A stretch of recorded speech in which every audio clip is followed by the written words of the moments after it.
Voilà, revenons donc à notre sujet de ce jour. Voilà. L'acharnement. L'acharnement, justement. C'est-à-dire, tu as tout dit, mais il y a un truc dans la famille. Beaucoup de gens sont venus se plaindre chez nous. Quelqu'un fait tout pour la famille, mais c'est celui qu'on tire. Toujours. Je ne sais pas si vous avez ça dans vos familles. Oui. C'est-à-dire c'est quelqu'un, chaque chose... Qui subvient aux besoins de la famille. C'est lui qui va à l'école. C'est lui qui est que quand il y a des différends, mais c'est sur la personne qu'on tire. Ces derniers temps, il y a des gens qui sont venus vers moi.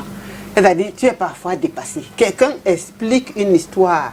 Tu vois dans quelle situation la personne enlève les gens de sa famille. Parfois, c'est une seule personne qui est l'espoir de toute une famille. Les autres ne font rien du tout. Personne ne se débrouille, mais c'est la personne là qui subit l'acharnement. Mais quand on parle d'acharnement, déjà, il faut débattre. C'est quoi l'acharnement? C'est une hostilité virulente contre quelqu'un. C'est-à-dire, on fait la violence à quelqu'un avec ardeur. Ça peut être même au niveau du tribunal. Peut-être qu'il y a des problèmes de famille, des gens qui ont des problèmes d'héritage et tout ça. On a amené tel avocat aujourd'hui, on a amené tel autre, on a fait une citation directe, on a amené l'huissier. Sur un individu. Oui.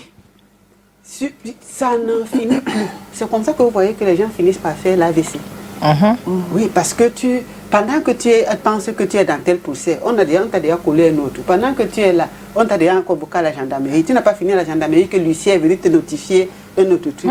Les gens, le cœur s'arrête. Maintenant, l'acharnement, ça peut aussi être des femmes qui n'ont pas d'enfants. Dans notre contexte-ci, parfois, on ne peut même pas regarder quand il y a un couple.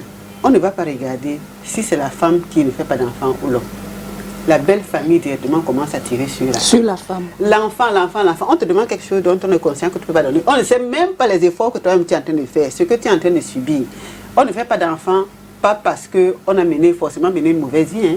Il y a des choses des résultats montrent souvent un certain nombre de choses. Parfois, c'est des problèmes psychologiques qui bloquent. Parfois, même c'est héréditaire. Oui. Parfois, ça peut être héréditaire. J'ai connu une dame qui voulait adopter l'enfant. Elle m'a dit que chez eux, ils ont la ménopause précoce. Avant, à la trentaine, elle avait déjà la ménopause. Donc, comme elle ne s'est pas vite mariée, il n'y avait plus moyen de faire l'enfant. Donc, les gens subissent beaucoup de choses. Et maintenant, au lieu de comprendre, on met la pression. Parfois, on peut nous mettre la pression parce qu'on subit l'acharnement, parce qu'on est l'aîné de la famille.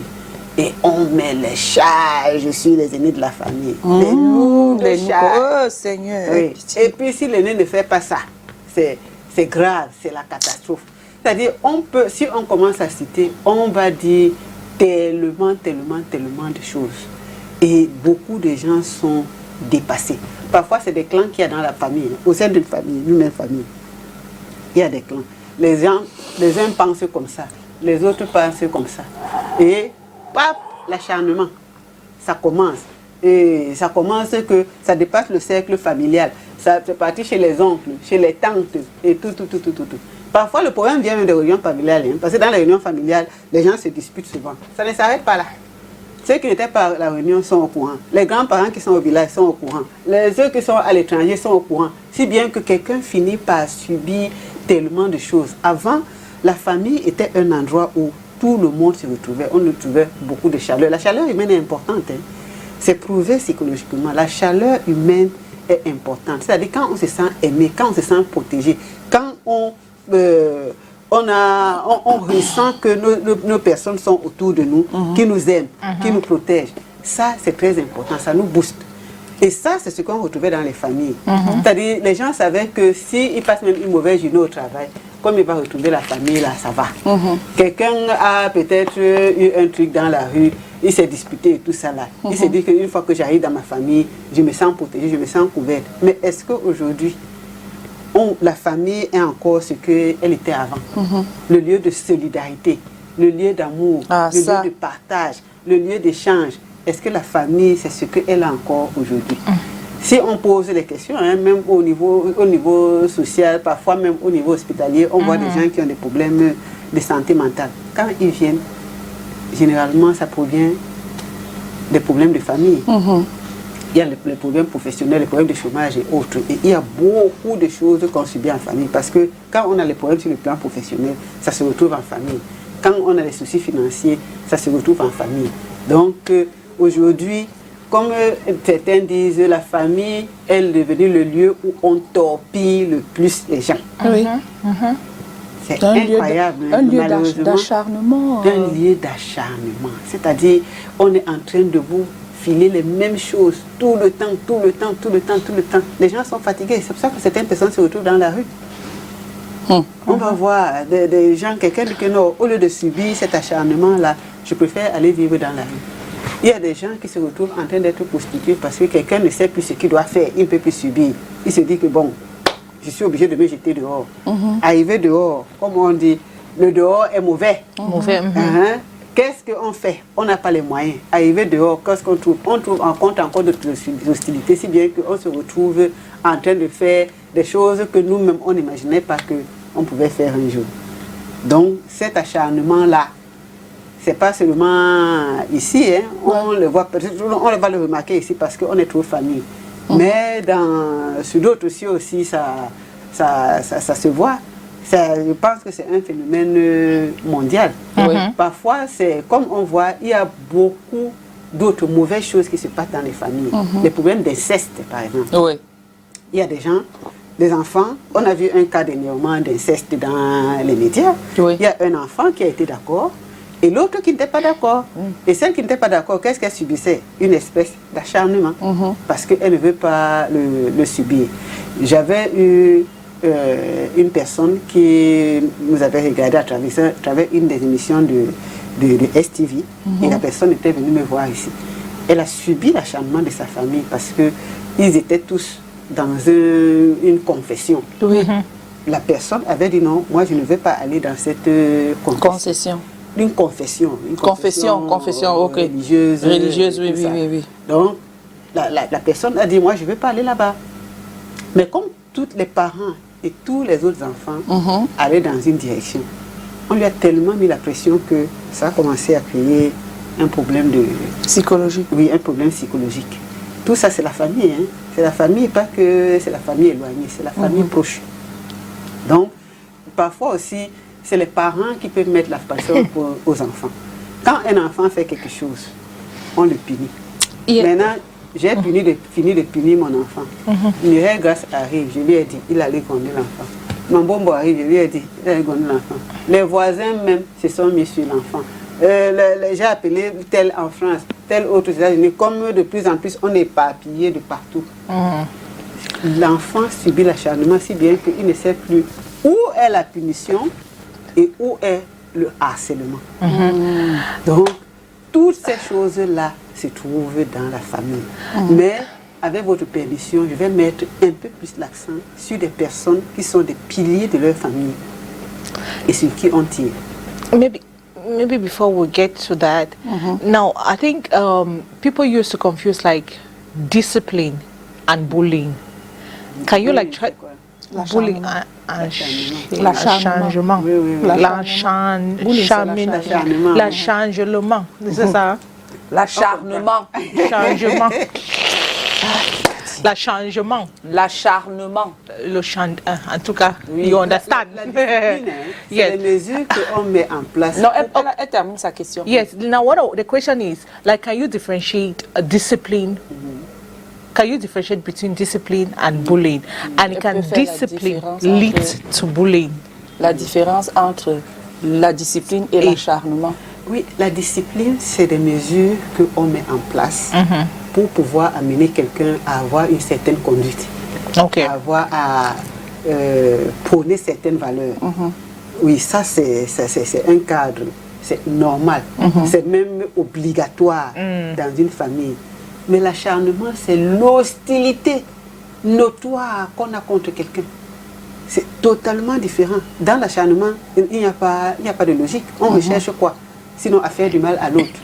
Quand on devient hostile, on devient violent envers quelqu'un, on ne cherche plus quelque chose de bon. Or, la discipline a pour but de ramener la personne, de récupérer une personne, de la mettre sur le droit chemin. Or, l'acharnement a pour but de détruire. On détruit souvent des gens dans des familles. Pourquoi on leur fait la pression psychologique? Parce qu'on veut les amener à marcher comme nous on veut. Donc, s'il y a quelqu'un qui a l'habitude de nous aider, par exemple, on ne lui donne pas d'autre choix. Hein. Le seul choix que tu as, c'est que tu nous aides. Donc, si tu veux faire autrement, là, nous, on commence à te faire le chantage. On commence à s'acharner contre toi. Comme ça, pour ne pas te sentir seul, pour ne pas te sentir opprimé, tu es obligé de revenir faire ce que nous on veut. C'est ça la différence. La discipline est une bonne chose. La discipline peut faire mal parce que le parent peut punir l'enfant, soit en le tapant, soit en le privant de certaines choses. Et ça fait mal. Même la Bible dit que toute discipline sur le coup ne semble pas être quelque chose de bien. C'est après qu'on voit les fruits de la Exactement. discipline. But now another question is, can discipline lead to bullying? Est-ce que la discipline peut jouer sur l'acharnement? L'acharnement. Est-ce que ça peut jouer? Non, ça Oui. peut. Can discipline? Can it lead to bullying? Can it Et lead? il lead, c'est diriger en fait. Pas diriger. En fait, il lead, c'est... Can it lead? Donc, est-ce que si on discipline l'enfant trop, ça peut arriver à un niveau d'acharnement? Ok. Voilà, parce que la discipline, quand c'est trop, c'est lent.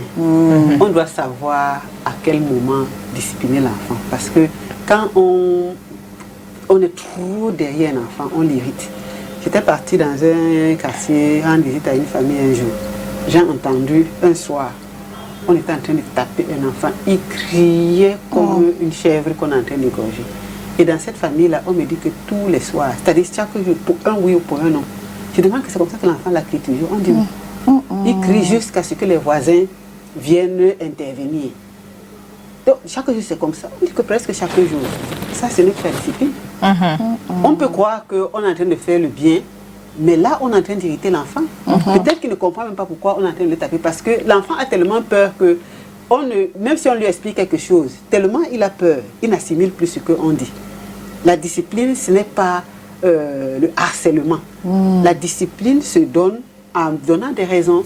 Puis si tu sors, par exemple, tu ne reviens pas vite à la maison, on va te punir. Oui. Et on te punit pas. Pourquoi? Parce que quand tu es dehors à une certaine heure, ce n'est pas bon, tu peux te faire agresser et tout.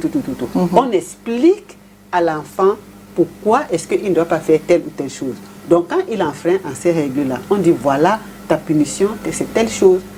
Mais si l'enfant, on n'est pas en train de parler, on est seulement en train de taper, il sait qu'il doit faire quoi?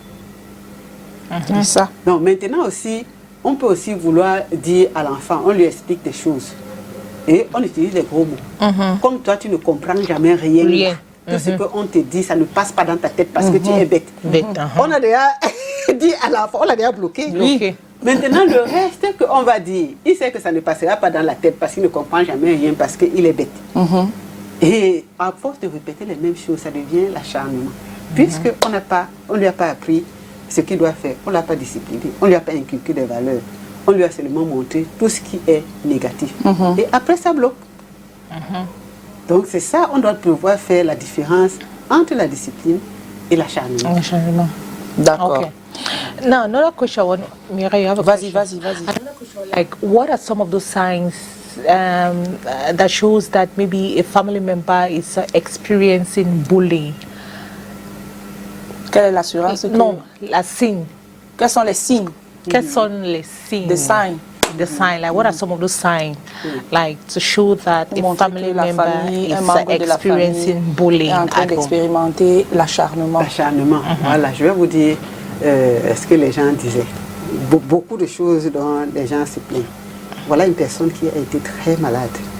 Elle a allé faire tous les examens, elle a maigri et ainsi de suite. La personne, on voit qu'il n'y a rien. On lui dit qu'elle a des problèmes psychologiques. Maintenant, quand on va voir les problèmes psychologiques, c'est dû à quoi? C'est la personne qui aide tout le monde dans la famille. C'est la seule personne qui travaille dans la famille. C'est elle qui donne de l'argent aux parents. C'est elle qui paye la scolarité des enfants. Mais c'est à la personne qu'on reproche tout. C'est à la personne qu'on manque de respect. C'est à la personne que pour un oui ou pour un non, on l'a déjà classé. Oui, comme c'est toi qui donnes tout ici et tout. Quand il y a quelque chose qui manque, on lui met la pression. Et après, on monte même d'autres enfants. Parce que là, l'acharnement, là, c'est souvent comme ça. Hein. beaucoup de gens qui subissent l'acharnement vont te dire qu'on a monté mon frère tel, ma soeur tel et tel autre contre moi. Donc pendant que toi tu fais le travail, les autres se chargent de balayer tout le dur travail. Tout le travail que tu as. Ils vont se charger de te donner la vie. Donc finalement même, la personne qui est à l'origine de cet acharnement-là, on ne la voit pas. Hein, parce qu'elle ne se présente pas ouvertement. Bon, l'autre victime d'acharnement, c'est comme j'expliquais aussi tout à l'heure, on a parfois dans beaucoup de familles, de nombreuses familles, des problèmes d'héritage. Quelqu'un peut être l'administrateur des biens, ou alors on a partagé l'héritage, les uns sont d'accord, les autres ne le sont pas. Celui qui subit, c'est qu'on commence déjà à contester ce qu'on lui a donné. Parce que certaines personnes disent que dans notre culture, on ne laisse pas le testament. Les gens ne laissent pas le testament parce que parfois il y a des fuites. Quelqu'un a peur que si je laisse le testament, on peut aller trahir et on me tue parce que l'autre sait qu'il va hériter. Mais dans certaines familles aussi, ça c'est les choses qui me reviennent, hein, où on a dit que chacun doit avoir sa part, chacun a eu sa part. On commence d'abord à harceler quelqu'un. Pourquoi toi tu as eu ça alors que tu devais plutôt avoir ça? Non, on n'est pas d'accord. On conteste le partage qu'on fait dans la famille. Et puis, on monte les gens contre la personne qu'on a envie de harceler. Et parfois, c'est pourquoi. Parfois, on estime que celui qui a un travail stable, qui a de l'argent et tout, n'a pas eu besoin d'avoir telle part dans l'héritage parce que lui, il a déjà. Ou alors, on a estimé que, comme moi, je suis une fille, Mireille Grace est une fille, nous, on a appelé à la mariage. On n'a pas besoin de ça. Allez, après, les procès ont commencé. Après, c'est des menaces. Parce que parfois, des femmes subissent des menaces de la part de leurs frères. Et ça, c'est comme ça que l'acharnement commence. Il y a dans une famille, tout le monde était là. Les garçons ont estimé que les filles ne devaient pas être là. Même père, même mère. Que les filles là, non, elles doivent être dehors. Elles commencent par menacer. Hein. Parfois, ce n'est pas de l'hostilité qu'on vient avec les coups de poing. On commence par menacer. Je vais vous chasser. Quand on dit que tu vas te chasser, tu es dans la maison de ton père. Tu dis, ça a déjà fait quelque chose dans la tête. C'est l'hostilité qui commence. Donc, après, c'est le manque de respect. Quand ils sont là, les neveux viennent manquer de respect, oui. Quand il y a eu quelque chose, oh, pourquoi il y a eu la poubelle ici? Allez, les disputes ont commencé. Tout ça, ce n'est pas vraiment parce qu'il y a un problème réel, hein, mais c'est parce qu'il est en train de s'acharner contre la personne. Il faut toujours qu'on ait quelque chose qu'on va révolter, on va dire à la personne. Après, c'est que sortez de la maison. Après, ça devient, parce que l'acharnement, c'est aussi souvent les violences. Hein. Les violences physiques, les violences verbales. Après, c'est les insultes, après, c'est les menaces, les intimidations. Parfois aussi, ça arrive aux violences physiques. Il y a quelques années, j'ai eu à régler un problème comme ça dans la famille, où les mamans étaient dans une famille, où les mamans étaient menacées d'être dehors. Par leur frère. Ça alors. Donc, oui, c'est-à-dire, c'était pas un truc, c'était entre eux. Hein. Donc, au début, les femmes subissaient, elles ne se rendaient même pas compte qu'elles subissaient. Comme dans les familles, il y a souvent beaucoup de problèmes, mais elles ne savaient pas qu'on était en train de les pousser vers la porte de sortie, jusqu'à ce qu'il y ait eu des tentatives de violence physique. C'est là où elles ont compris que, mais en fait, pourquoi quand on en arrive là, ça veut dire qu'on vous dit que si vous ne sortez pas, on vous tape. Donc, vous êtes obligé de sortir. De sortir. Oui. Ok. Voilà, moi je voulais savoir comment gérer les émotions, les ressentiments et les frustrations qui peuvent surgir dans les relations familiales. Il y a beaucoup de frustrations maintenant dans les familles. Dans nos familles aussi, on trouve la jalousie. Dans nos familles, on trouve la concurrence. Parfois, c'est pas toujours que c'est avec les cousins. Parfois, ça commence entre nous-mêmes, qu'on est même père, même mère. Et puis moi, je prends mes enfants, l'autre prend aussi les siens. La meilleure façon d'être bien, à l'aise envers soi-même, oui. Parce que les gens vont toujours essayer de nous mettre la pression. Soyons de bonnes personnes. C'est très important. Soyons de bonnes personnes. C'est-à-dire, chaque fois qu'on subit de l'hostilité à l'extérieur, soyons comme Les Arabes, c'est quelqu'un, je ne sais pas jusqu'où ce proverbe est vrai, c'est un proverbe arabe, mais j'avais suivi ça, que la mère de la victime dort, la mère de l'assassin ne dort pas.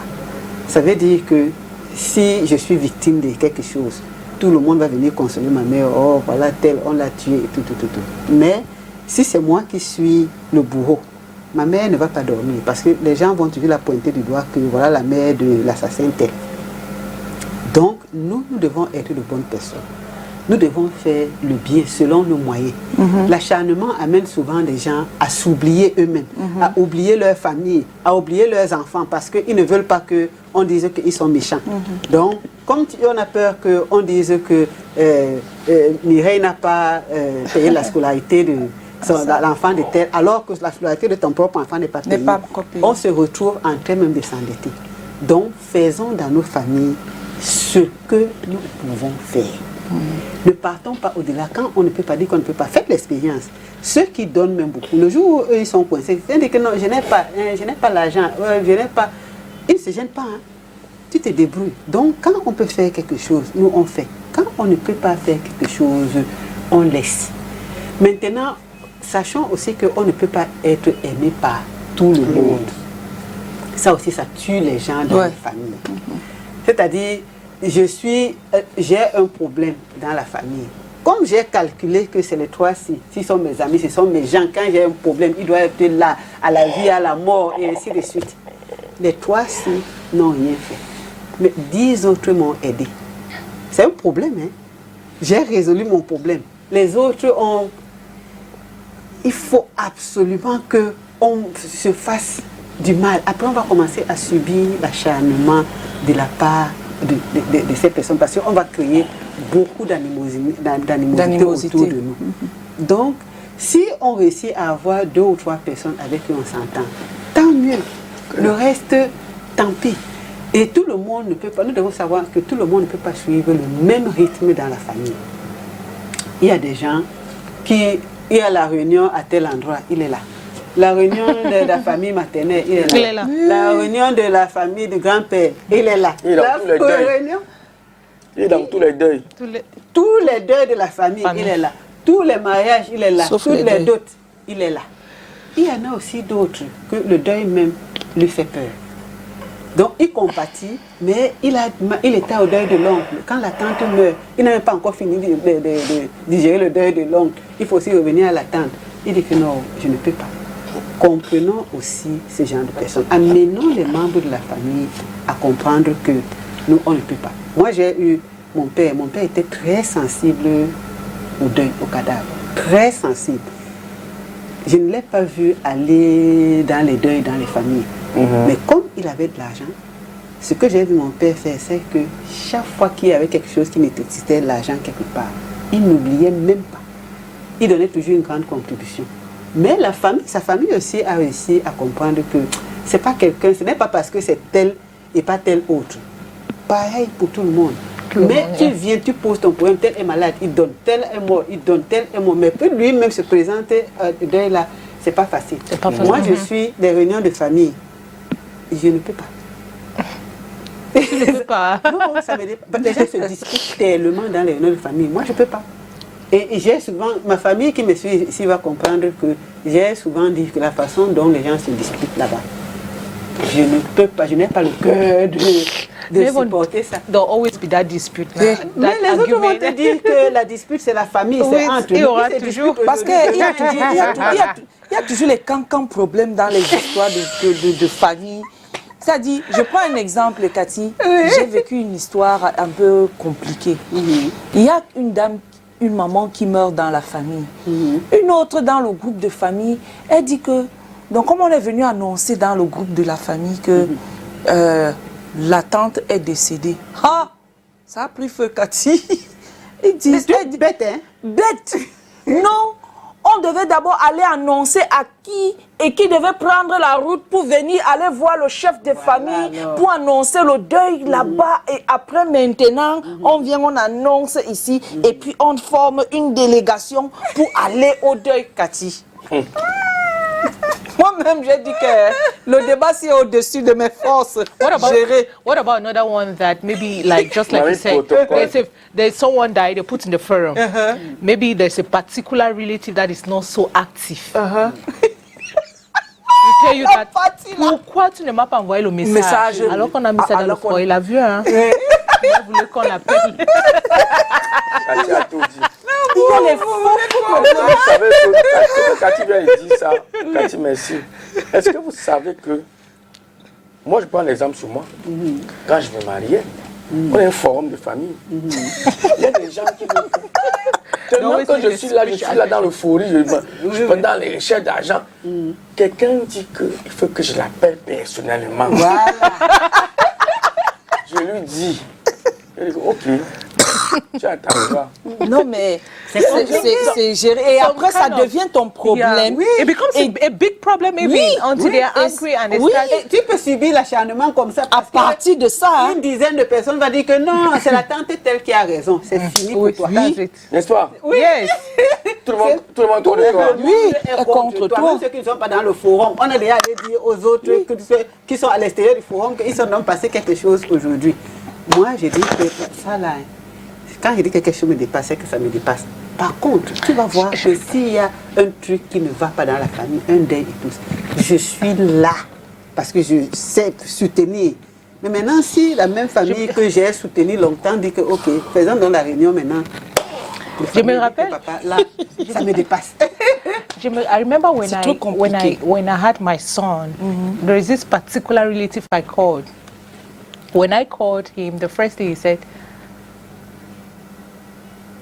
when did you even get pregnant? You got pregnant. Et tu m'appelles seulement quand tu es accouché. Pourquoi tu m'as pas dit que tu étais enceinte? Why didn't you tell me you were pregnant?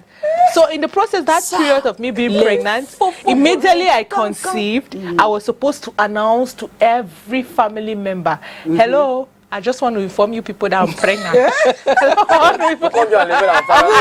Seigneur. So I had to inform everybody C'est clair que si on individually. annonçait ça, elle va enlever l'enfant. La sorcellerie. Oui, et tu vois que C'est ça qu'on reçoit, les frustrations, lui. Après, tout le monde se verse sur toi. Il dit que, pourquoi elle n'a pas dit? Et ça part d'un petit Après, problème, oui, une petite misunderstanding comme ça là. Yeah, that's all. Et puis It becomes tout le very monde, big. et ça dure des années et des années. Les enfants viennent et ainsi de suite. Ça fait une histoire de clan, oui, ça crée comme ça. Et puis tu subis. Ils ne vous disent pas. Non, mais est-ce que C'est comme ça, qu'est-ce qu'il faut faire? justement, comment gérer justement les frustrations là et ces émotions là? Il faut prendre du recul. J'ai dit au début que soyons nous-mêmes. Disons aux gens la vérité. Ça, je peux faire. Ça, je ne peux pas faire. Ça, je ne viens pas. C'est-à-dire, vous pouvez vous fâcher, vous faites n'importe quoi, je ne viens pas. Ce qu'on peut faire, faisons-le de manière que le jour, même si les gens sont de mauvaise foi, ils vont finir par reconnaître que non. Là, on a l'habitude de faire. Mais ce qu'on ne peut pas faire, ne nous tuons pas pour ça. Moi, les réunions de famille, j'ai dit que je ne peux pas. Même devant la télé, je dis que je ne peux pas. Beaucoup de gens me regardent. Donc, quand ils ne vont pas me voir dans les réunions de famille, ils vont voir que ça m'a dépassé. Oui, ça m'a dépassé. Les disputes là et tout ça là, je ne peux pas. On discute, même à l'autre, on discute. Oui, parfois on va discuter, ça c'est alors courant. Tu as préparé le héros, au lieu de préparer le bruit, et c'était pas bon et tout ça là. Après, on part sur des petites choses comme ça. Donc, ce que on peut donc faire, faisons-le bien. Maintenant, quand on ne peut pas, disons qu'on ne peut pas. Si on a fait une erreur, excusons-nous, oui, ça je reconnais quand même que j'aurais dû faire telle chose. Rattrapons-nous. S'il y a quelqu'un qui est encore dans l'erreur que nous avons commise il y a longtemps, alors que nous nous sommes excusés, c'est son problème. Donc, on ne peut pas commencer à suivre tout le monde, aller avoir des problèmes avec tout le monde. Voilà. Sachons aussi exprimer nos sentiments négatifs avec douceur et respect. C'est important dans la famille. Et sagesse. On exprime ce qui nous fait mal. Ne partons pas nous attaquer à la personne. Évitons le tue accusateur parce que ça tue beaucoup, même dans les couples. Ouais. J'estime que je suis victime de telle chose. Je n'ai pas apprécié telle chose. Et ainsi de suite. Donc là, on est en train d'exprimer, de dire ce qu'on ressent. On n'est pas en train de s'attaquer à quelqu'un. Maintenant, si la personne trouve qu'on est trop prétentieux pour venir parler de tout ça, on laisse. Parfois, laissons aussi passer certaines choses. Parce qu'il y a des moments où, en famille, on s'accroche. C'est moi qui ai raison. Comme je suis l'aîné, on doit me respecter. On doit faire. On doit. Ayons une conduite qui va obliger les gens à nous respecter. Je suis l'aîné de la famille, oui. Mes cadets ne me respectent pas. Je ne vais pas les taper. Je continue à faire mes choses comme je dois les faire. Parfois, le temps résout beaucoup de problèmes. Aujourd'hui, on est en train de nous reprocher telle chose. Peut-être que quelqu'un de mauvaise foi, il a balancé quelque chose dans le forum de famille et tout le monde est en train de tirer sur nous. Ne partons pas bagaille. Expliquons-nous, mais ne restons pas éternellement dans des explications. Voilà. Parce que quand on est dans des explications éternelles, j'avais encore dit que, j'avais encore. On s'accroche sur tes paroles. Voilà. Chaque fois exactement. Chaque fois que tu vas ouvrir la bouche, on va récupérer ce qui sort de ta bouche. On s'est déjà expliqué. Ok, passons à autre chose. S'il y a quelqu'un qui veut changer, il change. S'il ne veut pas changer, il laisse. J'ai un cousin qui est un papa aussi à moi, mon cousin, mon vrai cousin. Et quand il était jeune, il était trop tête en l'air. Alors un jour, il m'explique son histoire de mariage. Il me dit que quand je voulais me marier, ta mère m'a dit qu'elle ne veut pas de ce mariage. Et il lui dit que non, je suis venue te dire, je parle de mon mariage, pas du tien. Donc, il dit que oui, elle s'est fâchée. Et je lui ai dit que ok, fâche-toi d'abord. Quand tu vas finir de te fâcher, toi et moi, on va s'arranger. Voilà. Et il s'est marié. Et après, quand sa mère s'est finie de se fâcher, ils se sont réconciliés et ils étaient bien toute leur vie. Ils ont remis les pendules à l'heure. Oui, c'est le gars qui ne perd pas le temps. Il a envie de dire quelque chose. Oui. Comment gérer ça? Il dit ça en rien.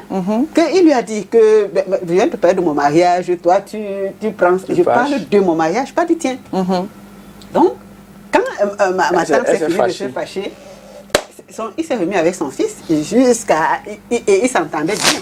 Donc ne restons pas éternellement dans des explications.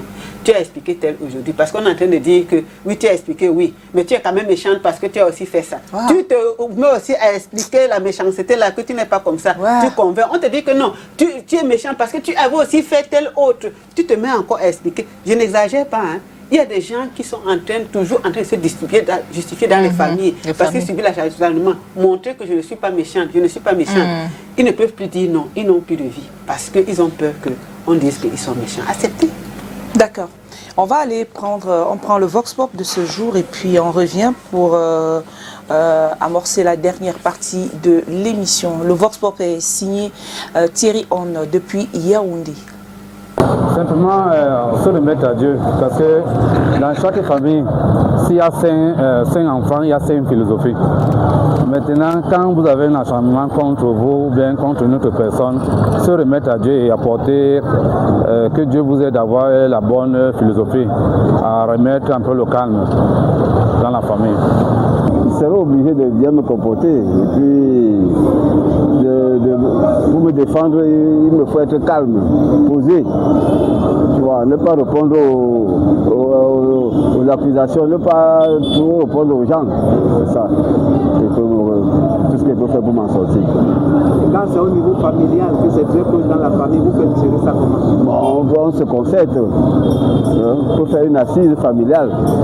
Si vraiment l'affaire est très grave, on peut faire une assise familiale. On se concerte pour prendre une décision. On ne peut pas se chamailler avec ses frères, ses cousins. C'est la seule décision qu'on peut prendre. Je prends ça comme si c'était un commentaire qui n'a pas de valeur quand moi je ne reconnais absolument rien. Je fais seulement ce que Dieu m'a envoyé pour que je réussisse dans ma vie et pour l'avenir de mes enfants. Il faut seulement vivre d'une manière isolée, donc éviter les contacts. qui n'ont pas de sens. Vous savez que normalement, on dit jamais que trop de familiarité engendre le mépris. Donc ce n'est que ça. Et donc vivre en vase clos, tout simplement. Donc ça évite tous ces genres de problèmes. Plus tu es en contact avec les gens, bon, plus le mépris s'installe, tout simplement. Oui, moi je prends le temps pour observer la jalousie. Moi je prends tout le temps. Et quand je prends le temps, je mets une pause et je mets cette personne en quarantaine. Bon, en quarantaine. C'est-à-dire que je lui laisse le temps. Je m'éloigne de lui pour lui permettre de reconnaître son tort. S'il ne reconnaît pas, je mets une barrière. Je mets une barrière entre lui et moi. Ça c'est au niveau familial. Au niveau familial, ça existe. Quand je suis au niveau familial avec une personne, j'essaye de mettre la barrière et je l'esquive. C'est un danger pour moi. C'est un danger. Parfois c'est mieux pour moi de garder le silence, ne plus trop parler avec cette personne, prendre un peu ses gardes et après quand la personne va comprendre que si il a tort, il reviendra vers moi pour se présenter et demander aussi ses excuses. Même chose pour lui, s'il a raison et que moi je garde le silence, si je trouve qu'il a raison, je reviens vers lui après et que je lui demande mes excuses, je lui présente mes excuses. C'est un peu comme ça que ça se marche avec moi. C'est beaucoup d'humilité, beaucoup de gens n'ont pas cette façon de penser. Effectivement, bon, moi j'ai grandi un peu différemment dans ma vie. Je préfère ne pas faire polémique avec quelqu'un que je connais, quelqu'un avec qui j'ai grandi. Je préfère me taire et rester silencieux après revenir à la raison. Parce que quand tu es silencieux, c'est mieux de réfléchir et que tu trouveras que tu as raison ou pas. Donc c'est faire ton examen de conscience. Bon, pour moi, je ne fais pas de ça un problème, mais moi-même je gère facilement. Bon, comme on dit souvent que les problèmes ne sont pas bien, je gère, je n'écoute même pas, je ne comprends pas, je ne vois pas. Je fais seulement ce qui vient ce qui est devant moi. Je ne vois pas ce que tu fais comme jalousie ou quoi que ça soit. Je gère ma vie tranquillement, je ne vois pas le reste là. Le reste là, ça ne me regarde pas. Que tu sois jaloux de moi ou quoi. L'essentiel est que si tu ne viens pas toucher sur mon corps, ça va. Le reste là, moi, je gère tranquillement. La jalousie là-bas, moi, je ne regarde pas l'autre là. Bon, ma vie est que je vois ce qui est devant moi, c'est tout. Et je fais ce qui vient de mon cœur, c'est tout. Je ne gère pas le reste là, que tu es jaloux ou pas. Moi, ça ne me regarde pas. Retour en plateau, mais ici là on n'a que les écorchés vifs. Hein. Oui, oui. Mais ils sont nombreux, hein. Ils sont nombreux. Ça veut dire qu'au Cameroun, 20 personnes, ça pouvait être, on pouvait avoir à peu près les mêmes remarques. Parce qu'il y a beaucoup de problèmes dans les familles. Il y a de plus en plus de problèmes. Si vous interrogez les gens, si on essaie de faire l'expérience, on descend là, nous-mêmes on interroge chacun 10 personnes. Vous allez entendre. C'est les mêmes réponses. Eux, ils ont même... été doux? Oui, ils ont été doux. Mais il y a un là, tu sens que c'est un vrai écorché qui a dit qu'il faut vivre en vase clos. Ça veut dire que certainement, il a été touché. Mais d'autres aussi trouvent qu'il faut prendre du calme, du recul.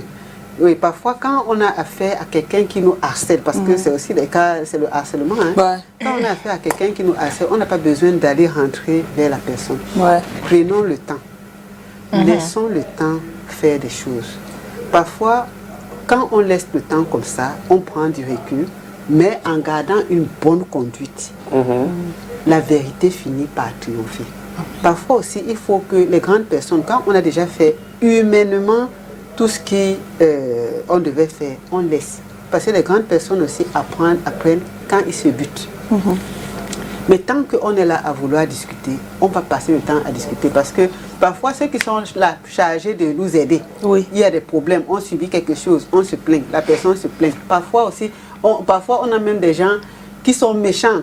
Surtout les gens qui nous harcèlent, hein, ils sont tellement méchants qu'ils posent des actes qu'on ne peut pas prouver. Finalement, ça devient notre parole contre la leur. Ce qui ne nous arrange à rien. Voilà. Donc, quand on se trouve dans une telle situation, prenons congé de ces gens. Ne partons pas détester quelqu'un. Hein. Ne cherchons pas à nous venger. Parce que la vengeance, là, ne va pas nous servir. Exactement. La haine ne va pas nous servir. Maintenant, on se dit, ok, je prends congé, je mène ma vie et on voit comment ça va se passer. Quand on prend du recul comme ça, généralement, les personnes finissent par se révéler. Hein. Donc, ne partons pas mourir parce qu'il y a des choses dans la famille. Nous continuons à être corrects. Beaucoup de gens aiment la vengeance. Beaucoup de gens veulent que quand quelqu'un nous fait quelque chose, qu'ils subissent les conséquences là. C'est pas toujours ça. Donc, on veut que le karma là se réalise. Oui, que ça se réalise là. We don't want to be patient. Oui. Parce qu'il y a beaucoup de choses aussi qui entrent souvent en ligne de compte. Quelqu'un peut nous faire la jalousie ou bien il peut nous faire des problèmes parce qu'il n'est pas assez mature. Et avec le temps, la personne mûrit, la personne peut changer. Exactement. Oui, beaucoup de choses peuvent changer. Là, ce qui se passe aujourd'hui peut changer demain. La personne peut réaliser à travers notre comportement que nous ne sommes pas une mauvaise personne et reviennent vers nous. Même la famille, ils peuvent réaliser. Il y a des gens qui ont eu beaucoup de problèmes avec leur famille. Finalement, ça s'est bien passé. Donc, c'est pour ça que nous ne devons pas aller faire réagir du tac au tac. Tel qu'on m'a fait, comme on a dit de faire telle chose, je vais aussi faire. Now, what are the consequences of bullying? Les conséquences sont graves hein, sur le plan mental. Sachant que tout le monde ne supporte pas. Vous voyez l'AVC. Les gens accumulent souvent des choses que tout le monde n'a pas la même force. Hein. Ce que moi je peux supporter, rien ne prouve que l'autre peut supporter ça. Hein. On est en train de s'acharner contre quelqu'un. L'acharnement, c'est l'hostilité. L'hostilité, la violence, les attaques que quelqu'un subit de manière forte, avec ardeur. Tout le monde ne supporte pas ça. Parfois, on néglige les mots. Quelqu'un va avoir qu'il a déjà subi beaucoup d'attaques, il a fait un AVC. D'autres vont piquer des crises, c'est-à-dire quelqu'un est tellement fatigué qu'un jour il peut tout casser. Il peut avoir des angoisses aussi, des crises d'angoisse. L'acharnement, les pressions psychologiques, là, ça crée des crises d'angoisse, les crises d'anxiété. C'est déjà la maladie mentale, la dépression. Donc on peut rendre quelqu'un malade. Si on rend quelqu'un malade, ne crions pas victoire, hein, parce qu'on a ça dans notre conscience. Et ça peut nous rattraper autrement. L'acharnement peut partir jusqu'à créer des meurtres. Parce que ça peut créer, comme ça amène des violences, une personne peut finir par faire du mal à l'autre ou par le tuer. Ça peut pousser quelqu'un à se suicider. Donc faisons attention quand on fait l'acharnement. Là, on est en train de parler du cadre familial, mais ça peut aussi être au niveau de l'entreprise. Nous avons vu dans une entreprise française. C'est aussi au niveau de l'entreprise. Oui. Il y a quelques années, dans une entreprise française, c'est quand beaucoup d'employés se sont suicidés qu'on a dit il doit y avoir quelque chose dans cette entreprise. L'acharnement. Donc on peut subir ça dans notre environnement social et tout ça. Au lieu de résoudre les problèmes, quelqu'un cherche à s'acharner, à faire des pressions psychologiques et tout ça. Oui. Donc faisons attention.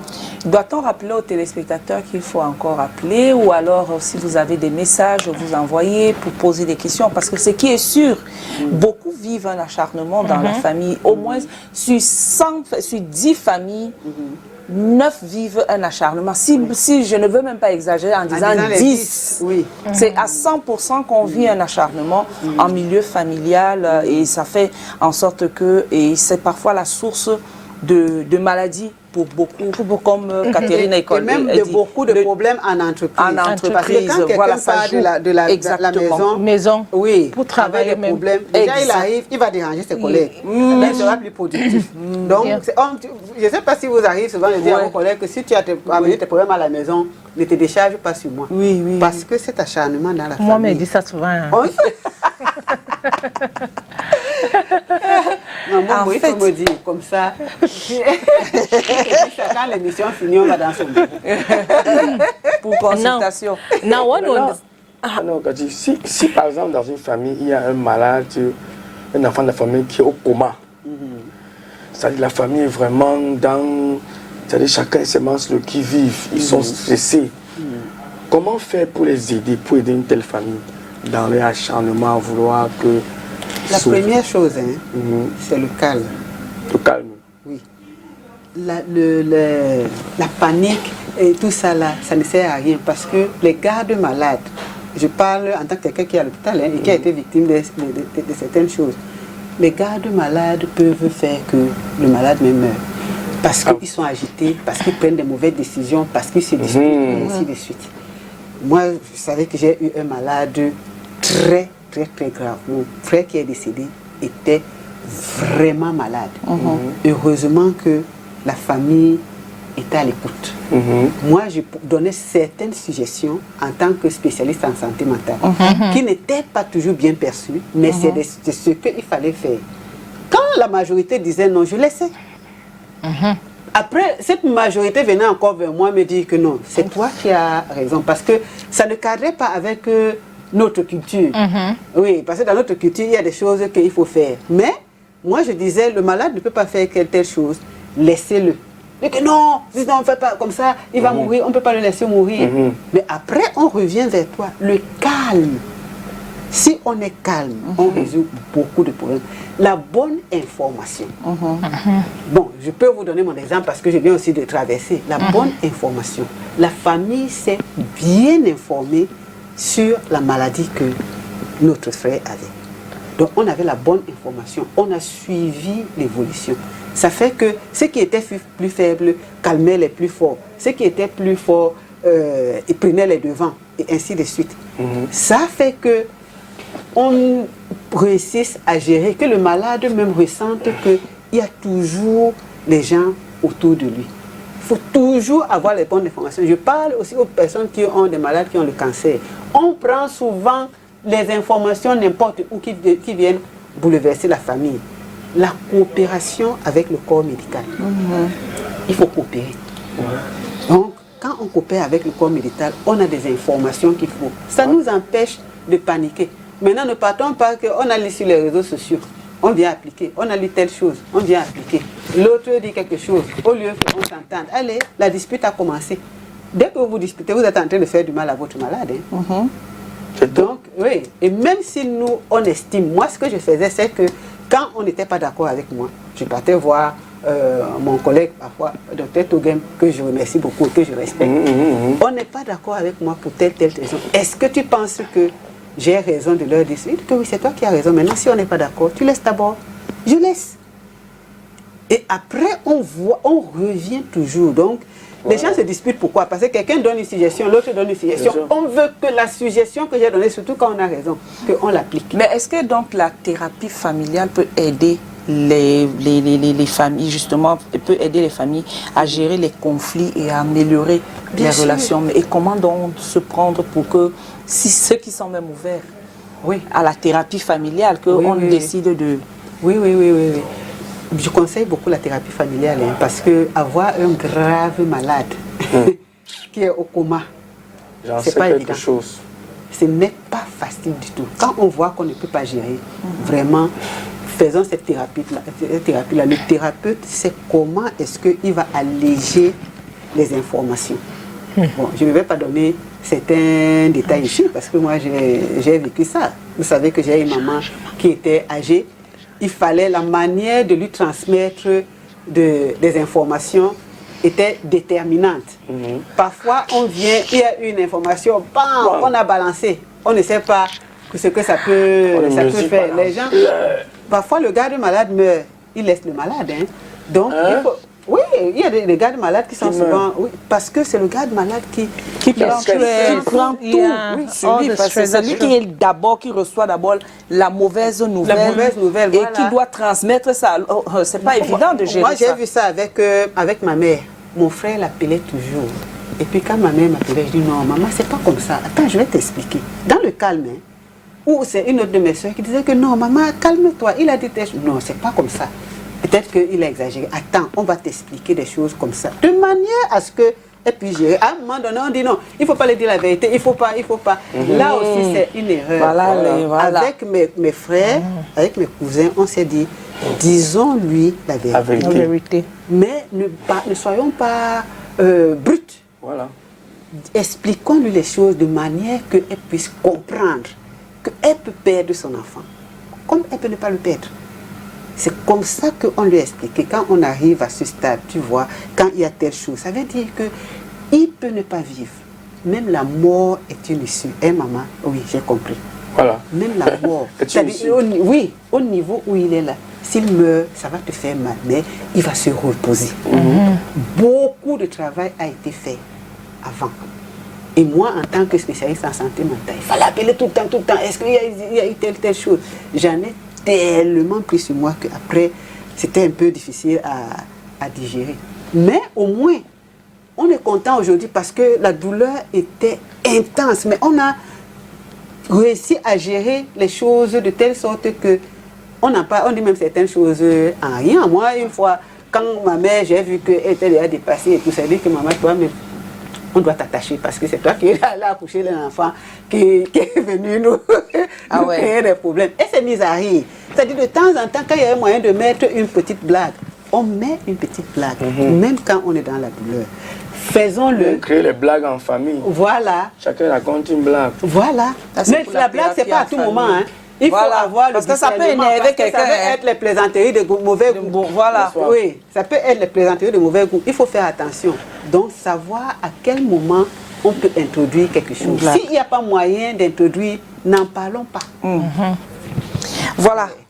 Merci Cathy, nous arrivons vraiment au terme. Il est 11h55 minutes. C'était tellement... C'est des situations que nous vivons tous les jours de notre vie, l'acharnement en famille, dont nous avons exploré les causes justement. Et Cathy... Que les patrons de STV nous ajoutent même 15 minutes.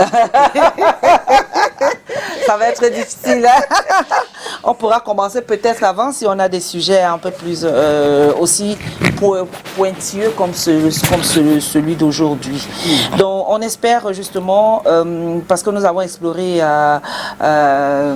les causes et justement les conseils et les conséquences et les conseils et les solutions pour pouvoir gérer l'acharnement en famille sur le plan familial. Et nous espérons que cette émission a plu à plus d'un ce matin. Vous n'avez pas appelé. And if you're a victim of bullying, voilà. you've been bullied. Yeah. Mabombo is there to help you. Voilà, victime d'acharnement et qui attaque votre mental. Catherine connaît justement là pour vous aider, donc après pour aider à reconstruire un peu votre mental. Merci d'avoir été des nôtres. Merci Catherine Etonder. Nous la retrouvons sur toutes les plateformes digitales. Elle est sur Facebook, Action Santé et Éducation. Elle est là avec son association Ça Marche. Elle évolue, elle travaille beaucoup pour le mental des Camerounais, de surtout ceux qui vont lui l'avoir. Tu avais quelque chose que tu voulais... Non, je voulais dire à mon Bombo, quand un homme ne donne pas l'argent à une femme, c'est financial bullying aussi. On va parler aussi à un tonton sorcier, on va parler de lui après. C'est une violence économique, c'est entré aussi dans les violences. Violences économiques. Merci d'avoir été des nôtres. Merci à Catherine Etonder. Merci tonton Calvino, Cathy Connaît. Merci.